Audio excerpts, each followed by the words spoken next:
Bismillahirrahmanirrahim.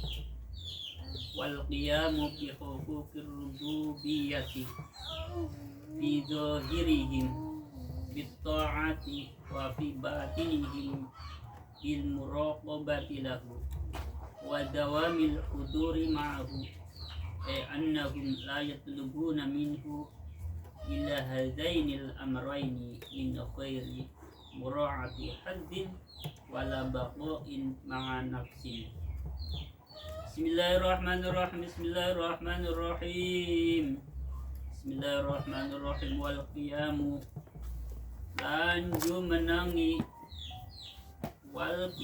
lan jumenangi bi huquqir rububiyyati kelawan piro-piro hake sifat kepangeranan. Wal qiyamu lan jumenangi bi huquqir rububiyyati kelawan piro-piro hake sifat kepangeranan. Bismillahirrahmanirrahim. Izahirihim ing dalam lahire arifin. Bismillahirrahmanirrahim. Jumenangin fi zahirihim ing dalam lahire arifin. Bismillahirrahmanirrahim. Oleh jumenangi kelan piro-piro hake sifat kepangeranan. Bitta'ati kelawan ta'at wa fi batinihim lan jumenangi ing dalam batine arifin. Oleh jumenangi fil muraqabati kelawan nginjen fil muraqabati kelawan nginjen lahu maring Allah. Wa dawamil huduri lan langgenge hudur.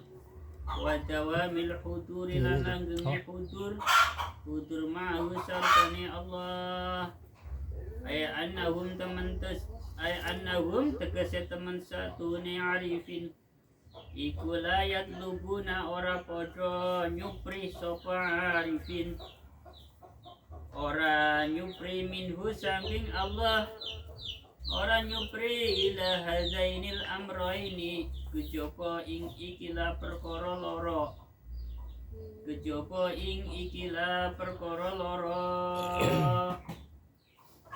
min khairi mura'ati hazin saking tanpa raksa bagian, wala baqailan alanggam ma'a nafsin sartane nafsu. Jadi kemarin kan di depan sudah disebutkan matlabul arifina minallahi ta'ala asyidku fil ubudiyyah. Jadi yang diusahakan oleh orang-orang ahli ma'rifat kepada Allah Ta'ala yang menjadi tuntutan adalah bersungguh-sungguh di dalam menghambakan diri kepada itu. Yang dicari, yang diusahakan oleh orang-orang ahli ma'rifat. Yang pertama bersungguh-sungguh di dalam menghambakan diri kepada Allah Ta'ala. Dengan cara apa? Nah, di antaranya adalah selalu beradab kepada Allah, berakhlak kepada Allah. Jadi berakhlak tidak hanya terhadap sesama makhluk hidup, sesama manusia. Nah, tentu kepada Allah Ta'ala juga kita harus lebih berakhlak, beradab, harus ada tata krama kepada Allah. Nah, salah satunya di dalam kita berakhlak, beradab kepada Allah, beretika kepada Allah, harus sopan santun kepada Allah adalah tidak mengajukan pilihan.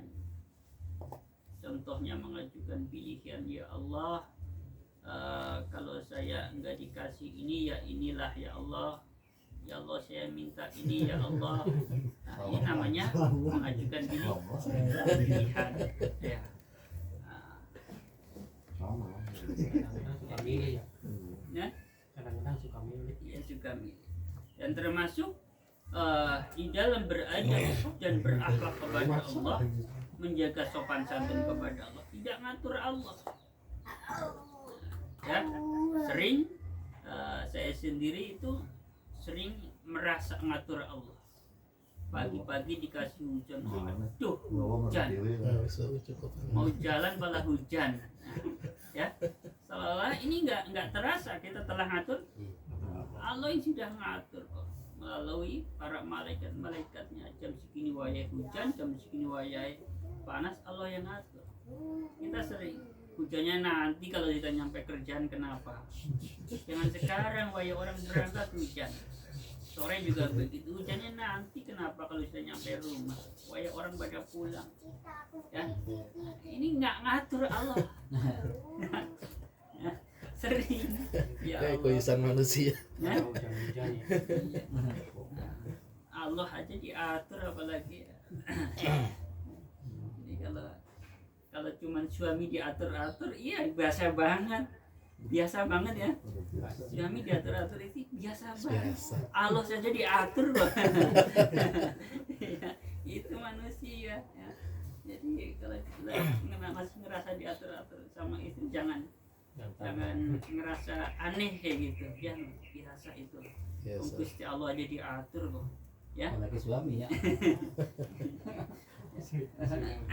Itulah wanita. Ya, itu salah satu bentuk keseriusan orang-orang ahli ma'rifat di dalam menghambakan dirinya kepada Allah, sehingga sangat menjaga adab, sangat berakhlak, sehingga tidak mau ngatur kepada Allah, tidak mau mengajukan pilihan-pilihan kepada Allah. Dan dongannya singkat pengen, ya Allah panjenengan sampun ngertos kiambak datang napa ingkang saya kula butuhaken ya Allah. Ya. Bismillahirrahmanirrahim. Yang kedua yang diusahakan orang-orang ahli ma'rifat adalah memenuhi apa yang menjadi hak-haknya sifat ketuhanan, menjadi hak-haknya Allah. Secara lahir tentu mereka menjalani ketaatan. Secara lahir mereka juga taat, orang-orang ahli ma'rifat. Jadi nggak ada istilah si penting atine, nggak ada, ya. Orang ahli ma'rifat secara lahir juga taat, sholat ya sholat, puasa ya. Nggak ada istilah yang penting atine, nggak ada. Secara lahir orang-orang ahli ma'rifat di dalam memenuhi hak-haknya Allah adalah dengan mengerjakan ketaatan. Secara batiniah, wa fi batinihim bil muraqabah. Secara batiniah tentu mereka selalu merasa diawasi oleh Allah Subhanahu wa taala, selalu merasa dekat dengan Allah. Itu secara batin. Secara lahirnya merasa ketaatan, secara batinnya merasa dekat dengan Allah, merasa diawasi oleh Allah. Terus ada tambahan juga selalu merasa atau hudur dengan Allah Subhanahu wa taala. Jadi hatinya kumandil kandil karo Gusti Allah. Selalu terngiang-ngiang, terbayang-bayang dengan Allah Subhanahu wa taala. Maka saya punya teman dulu waktu ngaji hikam bareng yang akhirnya gagal, mungkin pas bab ini bisa jadi. Ketika pulang dari ngaji di Kombongan sering sambil meluk-meluk hitamnya, ya Allah, aku bisa jadi pacar Gusti Allah, senang banget ya. Gitu. Awalnya di situ, sekarang sudah nggak ketolong. Tidak saya ceritakan lebih lengkapnya. Pokoknya udah nggak ketolong, ya, masih hidup. Belum lama saya juga dikasih fotonya. Ya Allah. Jadi dia juga mengingatkan, jadi pikir teman-teman, ya apabila ada sesuatu yang memang belum nyampe, udahlah. Ya. Konslet. Konslet kalau bahasa itu ya. Ya kepengen jadi pacar Gusti Allah kan ya kenemenan ya. Ya. Artinya memang kepengen mencintai Allah dan mencintai Allah, tapi bahasanya mandan teman itu. Aku kepengen jadi pacar Gusti Allah. Ya, nih seneng nih jadi pacar Gusti Allah. Aku kurung krungu dewek, bukan gawe-gawe, bukan jerek, bukan. Awalnya dari situ, lama-lama kelihatan kok beda.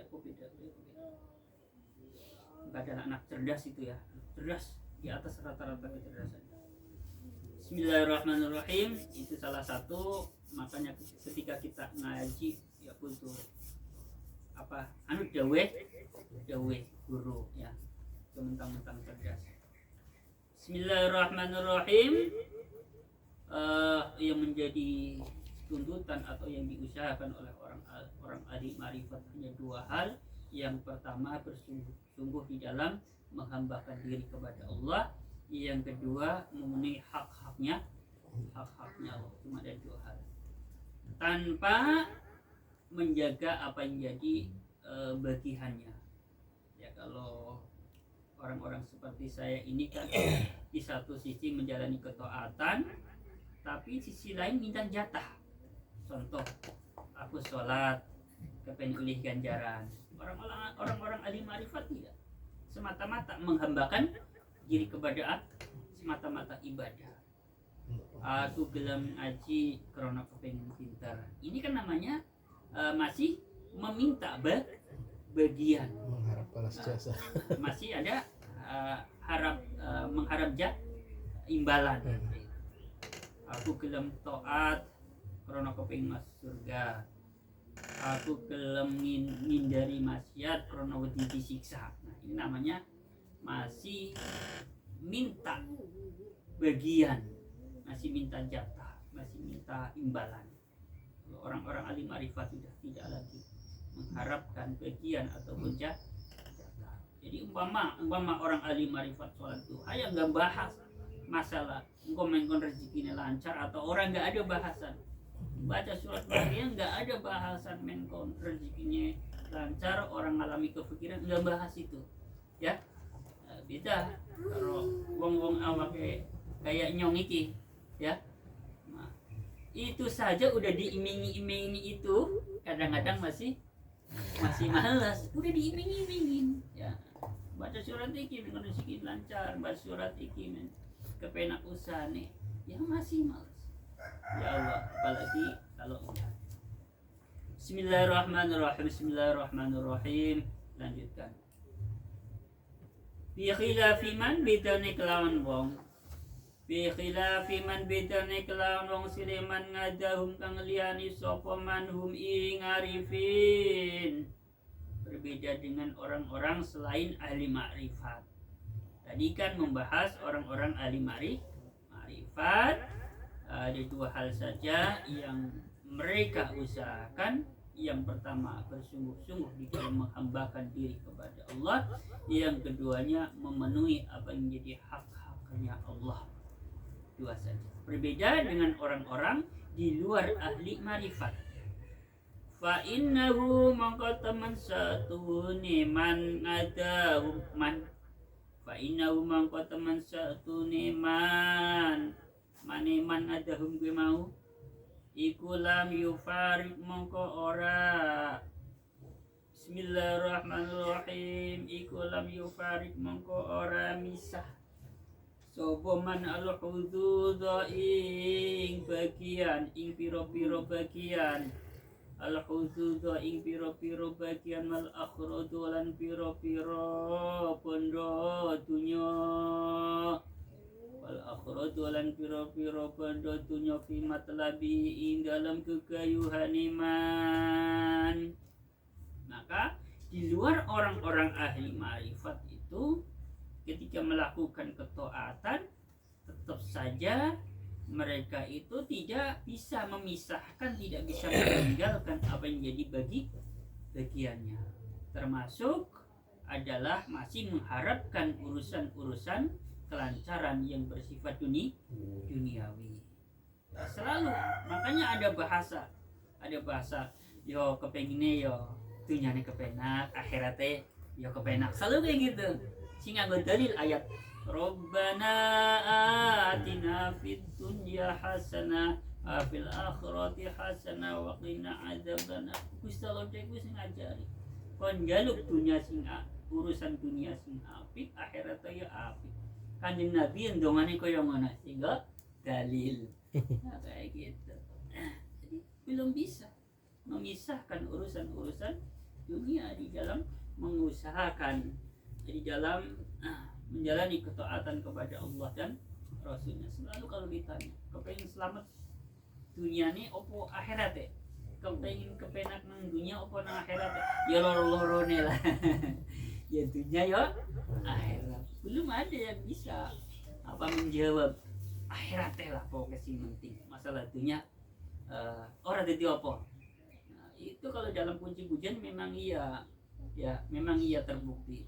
Rugi dunia rada di opo-opo, rugi akhirat bakal ciloko. Puji-pujinya begitu.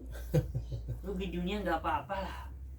Nah, kalau rugi akhirat baru cilakan. Jadi jangan sampai rugi di akhirat. Tapi dalam prakteknya ya kepenginnya dunia nih kepenak, akhirat selamat. Ya wis lah, kita harus akui bahwa makom kita ini baru di sini, belum sampai, tidak sama dengan makomnya orang-orang ahli ma'rifat yang hanya semata-mata tuntutannya adalah yang diusahakan adalah semata-mata menghambakan diri, tidak mengharap imbalan apapun, ya tidak memikirkan urusan dunia, urusan surga sama sekali tidak terlintas. Ya, kita harus ngaku ya. Tapi iki banyak lancar ya, alhamdulillah ya. Alhamdulillah. Bismillahirrahmanirrahim. Fadzalika mongko korona are mengkono khilafiman kesono balik. Faliza mongko krono are mengkono khilafiman di khilafiman ya. Bismillahirrahmanirrahim. Kana ono opo matlabuhum kegayuane ngarifin ono iku a'lal matalifi lebih luhur-luhure piro-piro kegayuhan. Tadi dikatakan bahwa selain orang ahli marifat tentu berbeda ya, berbeda dengan mereka karena selain ahli marifat itu belum bisa memisahkan bagiannya, belum bisa meninggalkan urusan-urusan dunianya di dalam mengusahakan ketaatan, tetap aja masih ada embel-embelnya. Diundang tahlilan ya pengennya ya berkata ya uli kan, caranya ya uli kan selalu begitu.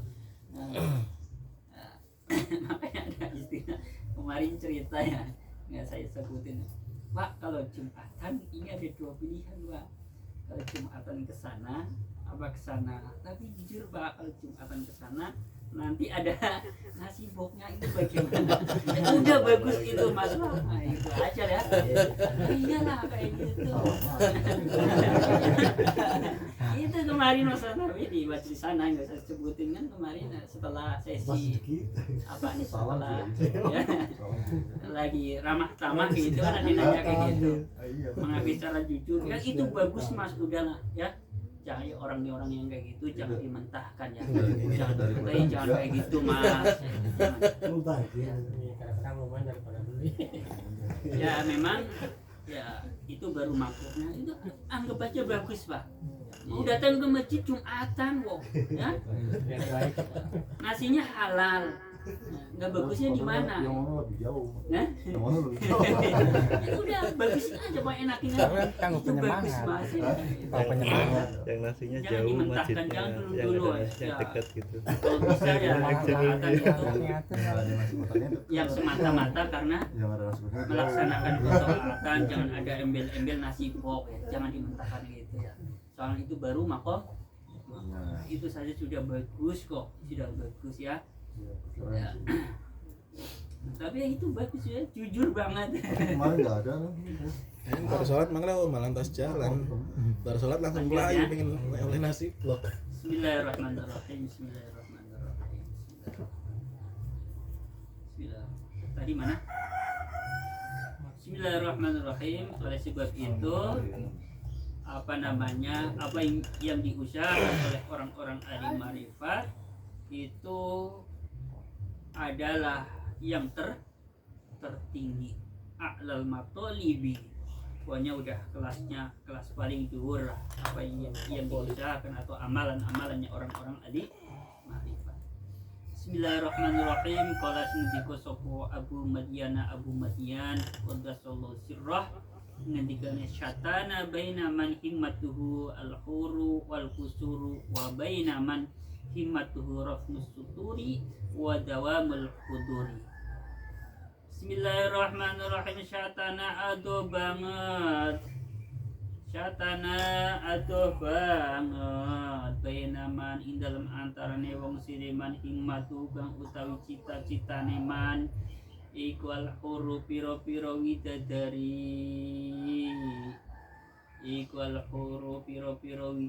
wal kusuru lan piro-piro gedung.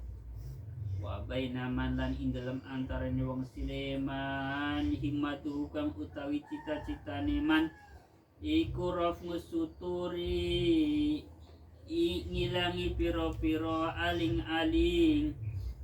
Iku rafmus suturi, ngilangi piro-piro aling-aling.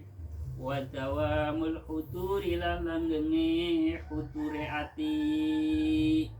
Jadi Abu Madyan berkata jauh sekali perbedaannya antara orang-orang yang cita-citanya bidadari surga, bidadari di dunia. Kalau di dunia istri yang cantik, yang solehah, yang rumah yang begini, yang begitu. Kalau di surganya nanti ya bidadari yang begini, yang begitu. Nah, itu di akhiratnya. Jauh sekali perbandingannya dengan orang-orang yang cita-citanya apa? Hilangnya satir, penghalang, ya, dinding penghalang antara dirinya dengan Allah Subhanahu wa Ta'ala, serta terus menerus bisa hudurnya hati dengan Allah Subhanahu wa Ta'ala. Jauh sekali perbedaannya, jaraknya.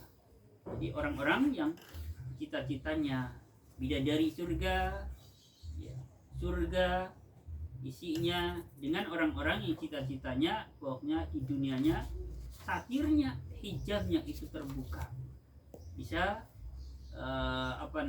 langsung dekat dengan Allah Subhanahu wa Ta'ala, hatinya selalu bisa connect dengan Allah Subhanahu wa Ta'ala. Jauh sekali. Ya Allah, Bismillahirrahmanirrahim. Semoga ini bisa memotivasi kita, ya, bisa memotivasi kita.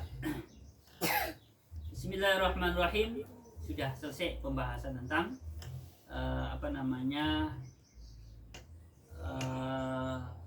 apa yang diusahakan oleh orang-orang ahli marifat. Sekarang ganti pembahasan.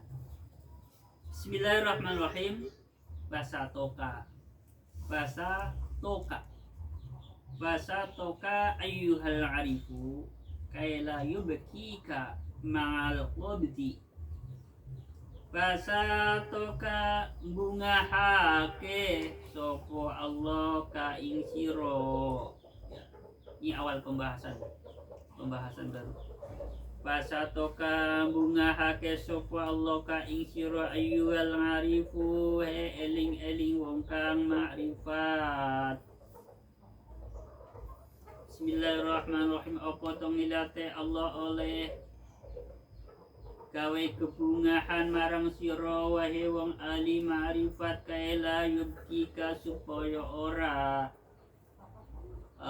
ngelanggengake sapa Allah ka ing sira, ngelanggengake ing sira mal qabdi sartane susah. Sifate qabd allazi yuqbad sila alladzi fi kang iku tetep ing dalem alladzi qahrun utawi nyerem, maksa qahrun utawi nyerem li nafsika maring awak ira.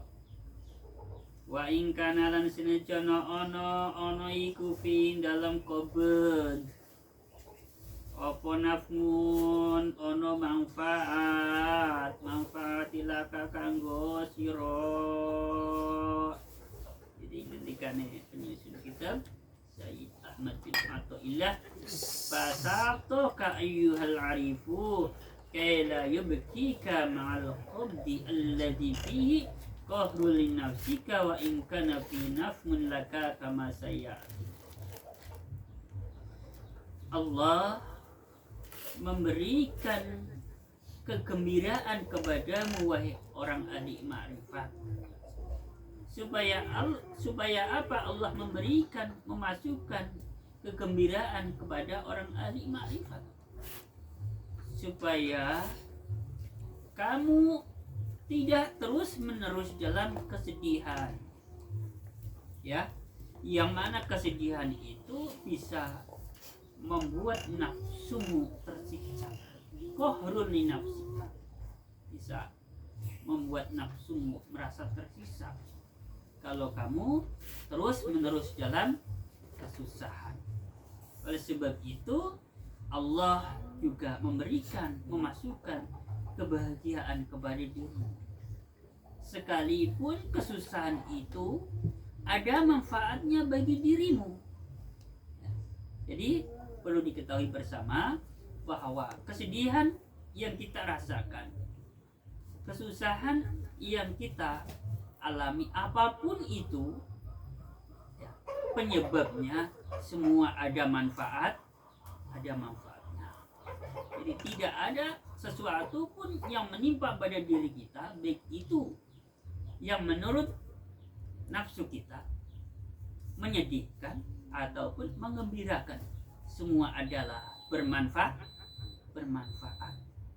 Manfaatnya kesedihan ataupun kesusahan yang menimpa buat diri kita itu apa? Manfaatnya ketika kita dikasih kesedihan, kesusahan, tentu kita akan lebih mudah untuk mendekatkan diri kepada Allah.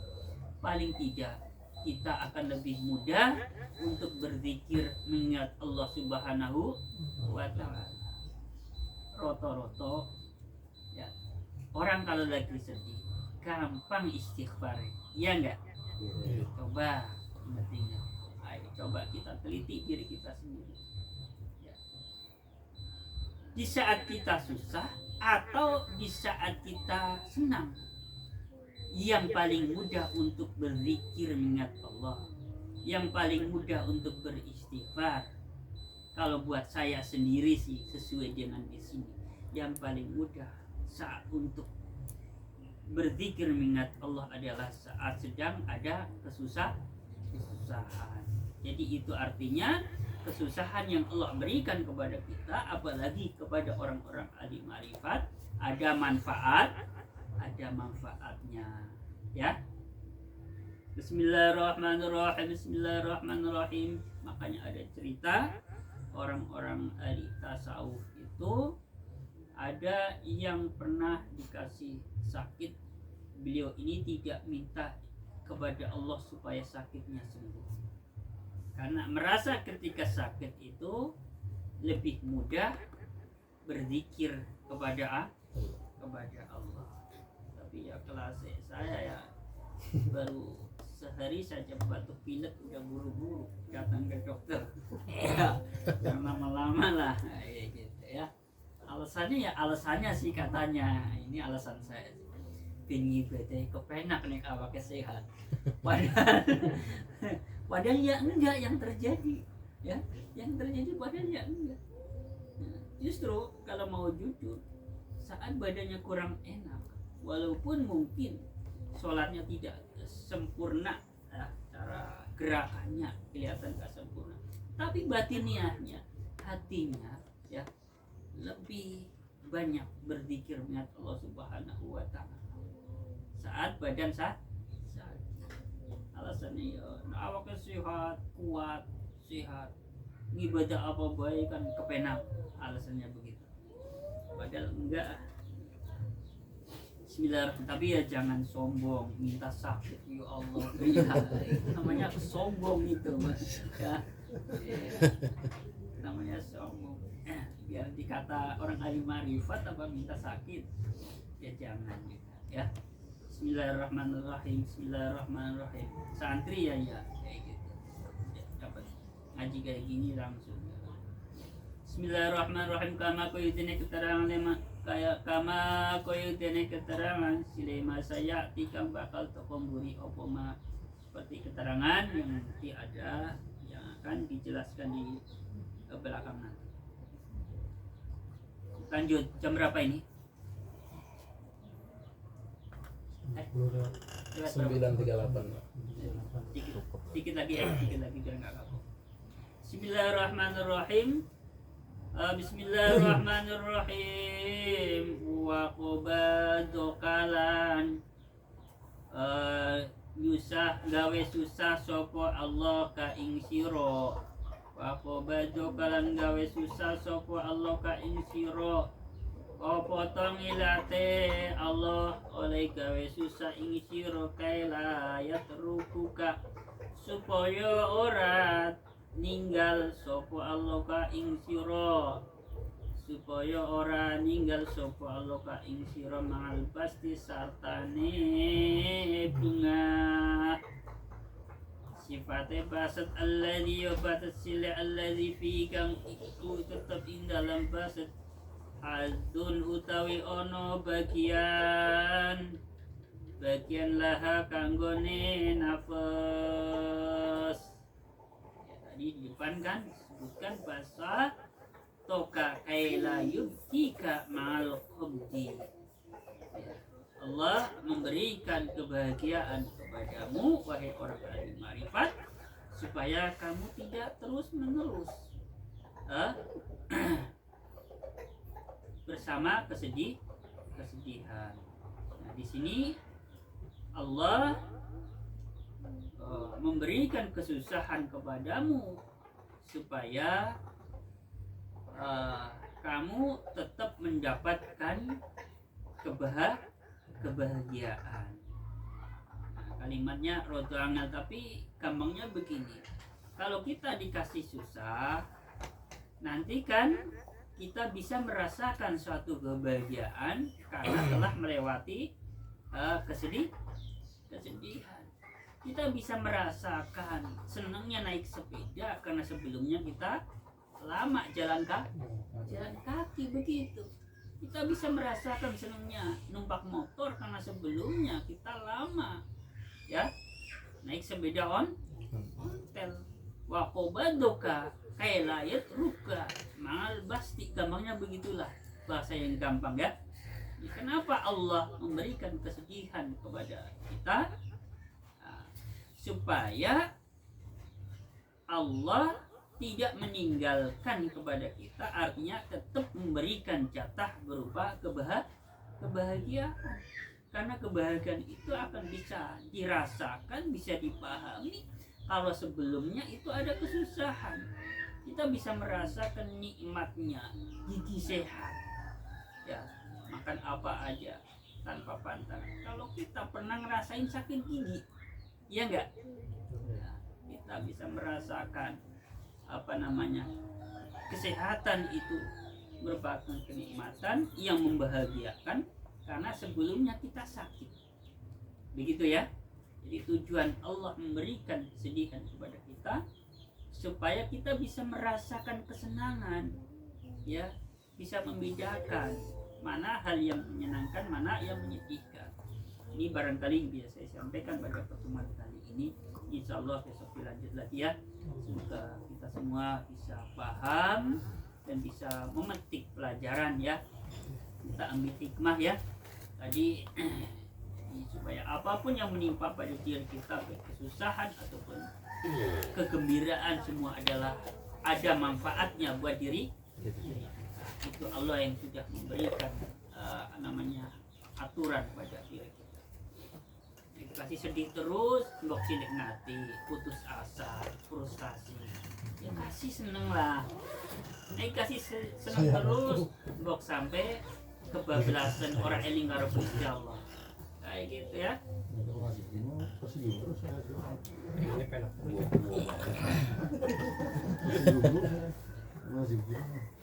Kayaknya gue banget. Kenapa? Iya,